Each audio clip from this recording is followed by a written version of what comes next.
गुरु निष्ठा। हमारे देश में प्राचीन काल से यह कहा जाता है कि जब से सृष्टि की रचना हुई है तभी से मनुष्य के जीवन में गुरु का बहुत ही महत्वपूर्ण स्थान रहा है। उन्हें भगवान से भी ऊंचा स्थान दिया जाता है और दिया भी क्यों न जाए, क्योंकि माता पिता के पश्चात अगर किसी व्यक्ति के जीवन में सर्वोच्च स्थान है तो वह गुरु का ही है। और मैं तो ऐसा मानता हूँ कि जो यथार्थ ज्ञान है वो व्यक्ति को गुरु से ही प्राप्त होता है, क्योंकि माता पिता तो मोहवश या स्वार्थवश उस परम मार्ग पर अग्रसर होने के लिए शायद प्रेरित न भी करे, लेकिन जो वास्तविक गुरु होते हैं उनको न तो कोई मोह होता है और न ही कोई स्वार्थ। वे तो निस्वार्थ भाव से हर क्षण यही चिंतन करते रहते हैं कि येन केन प्रकारेण शिष्य का हित हो।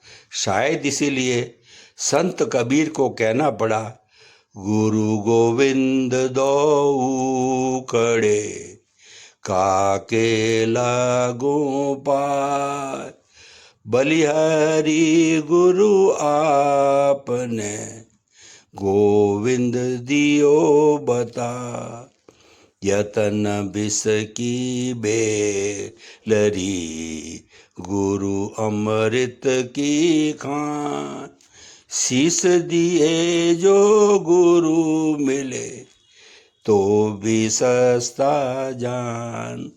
कबीरदास के उक्त कथन से यह सुस्पष्ट होता है कि इस नश्वर शरीर की उपाय देता इसी में है कि इससे गुरु की सेवा भक्ति करके वास्तविक ज्ञान को प्राप्त कर लिया जाए, तथा वह वास्तविक ज्ञान तभी प्राप्त हो सकता है जब हम निस्वार्थ भाव से गुरु के प्रति अपनी सत्य निष्ठा रखें।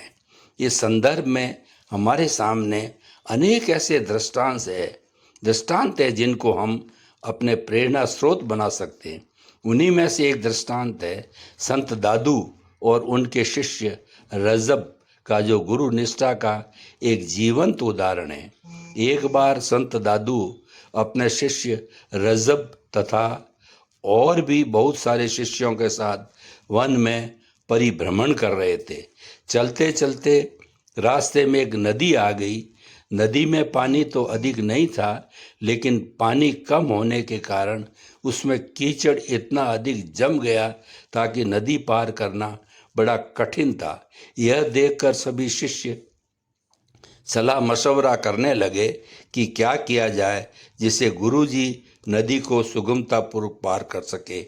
यह सोचते सोचते उन्होंने देखा कि नदी से कुछ ही दूर पत्थर पड़े हुए हैं, अतः वे सब पत्थर उठा उठा कर लाने लगे और नदी में डालने लगे। यह सब देखकर रजब बोला, गुरुदेव मैं नदी में लेट जाता हूँ और आप मेरे शरीर पर पैर रखकर नदी के उस पार चले जाइए। और वो सचमुच वहीं लेट गया। यह देखकर संत दादू ने कहा, अरे तुम ये क्या कर रहे हो, चलो जल्दी उठो। यह सुनकर रजब बोला, आपके चरण कमलों से मेरा ये अपवित्र शरीर पावन हो जाएगा। मेरे शरीर की सार्थकता इसी में है कि वो निरंतर आपकी सेवा करता रहे। संत दादू रजब की गुरु निष्ठा देकर अभिभूत हो गए। उन्होंने उसे उठाया और गले लगाते हुए आत्मीय भाव से बोले, धन्य है रजब तुम्हारी गुरु निष्ठा। इसीलिए कबीरदास जी को लिखना पड़ा, सीख तो ऐसा चाहिए जो गुरु को सब दे, लेकिन गुरु भी ऐसा चाहिए जो सिख से कछु ना ले।